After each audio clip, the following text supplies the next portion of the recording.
Start হয়ে গেছে। এই যে আর একটা গাছেরও দেখায় আপনাদের। এই যে এটা আমি করে রেখেছিলাম, দেখুন আমার বললাম না ছাদে জায়গা নেই বলে আমার সব টাঙিয়ে টাঙিয়ে রাখতে হয়। এরও কিন্তু আমি পাতা থেকে গাছ করেছিলাম। দেখুন এখন গাছটা কত বড় হয়েছে, তার সঙ্গে একটা কিন্তু মাদার। আবার এই দেখুন এই যে কতটুকু মাটির মধ্যে গাছটাকে করে রেখেছিলাম দেখুন। এবার এই গাছ কিন্তু ঘরের জন্য তো ভীষণ ভালো স্ন্যাক গাছ, যারা জানেন তো জানেন। এই যে তলায় মাটি দেওয়া ছিল, আমি আবারও চারাটাকে বসাবো, একে মাদার করব, করে চারাটাকে বসাবো। এই দেখুন এর থেকে একটা কিন্তু আপনারাও এই গাছ করলে এই যে কত শিকড় হয়েছে দেখুন। এই যে এইটা চেঞ্জ করলাম, যে এটা আবার ওখানে বসিয়ে দেব, এই পাত্রতেই বসে। এইভাবেই কিন্তু আমার এত গাছ তৈরি হয়েছে। একটা গাছ আমি সংগ্রহ করেছি, তারপরে যে এত গাছের প্রজন্ম হয়েছে ঠিক এভাবেই।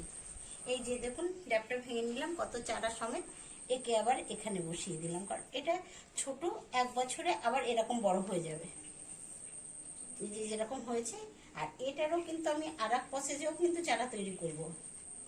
এই যে দেখছেন না পাতাগুলি, এই পুরনো পাতাগুলি আমি কয়েকটা কিন্তু নেব, এই পাতা থেকে কিন্তু আমি গাছ করব।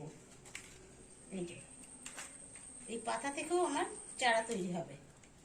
এই দেখুন এই পাতাগুলো যে আমি ভেঙে নিচ্ছি, এই যে ভেঙে নিয়ে এবার দেখুন এগুলি আমি বসিয়ে দেবো, এগুলা থেকেও আমার চারা তৈরি হবে। আর এই যে মাটি রেডি করেছি, এবার বললাম কি মাটি নিয়েছি, যে মাটিটা তৈরি করেছি, কিছুটা বালি দিয়েছি। বালি দিলে এই যে পাতাগুলা যে আমি দেবো, ওই পাতাগুলাতে কিন্তু তাড়াতাড়ি শিকড়টা আমি পেয়ে যাব। এই বালি মাটিয়ে একটু ভার্মি কম্পোস্ট মানে আমি করে আলাদা করে শুকিয়ে রেখেছি, কাঁচাটা দিই না। কাঁচাটা দিলে পরে কি হবে, তো গাছে এই সমস্ত গাছে জল কম লাগে। আর ভেজা ভেজা কাঁচা যদি দিই ওই পচাগুলি, তাহলে একটা ফ্যান কাছে এসে যাওয়ার ভয়। দেখুন পুরো শুকনো ড্রাই, এখানে এরা ড্রাই মাটি পছন্দ করে। এবার দেখুন এই মাদার গাছটাকে বসিয়ে দিলাম, এইটা মাদার গাছটা তো হয়ে রইল। আর এই যে পাতাগুলো ভেঙেছি, এবার পাতাগুলো বসিয়ে দেবো। এই যে পাতাগুলোর গোড়া থেকে এর সঙ্গে থাকবে, আর এর সঙ্গে আবার আমার চারা তৈরি হয়ে যাবে। এ কিন্তু আবার চারা তৈরি হয়ে যাবে।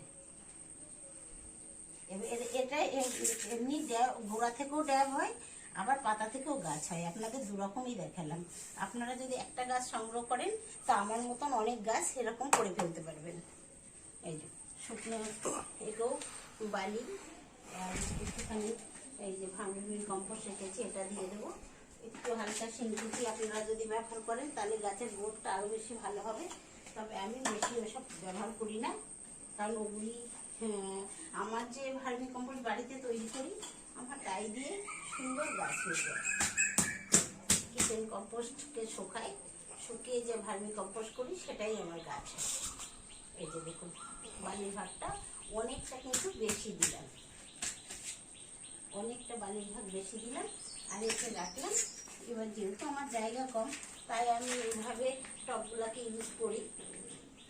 একে একটু হালকা ছায়া রোদ্রে একে এবার টাঙিয়ে রাখবো, ও পাতা থেকেও আমি গাছ পেয়ে যাবো। আর এই মাদার গাছ তো আছেই, ও তো ওর থেকেও ড্যাব বেরোবে।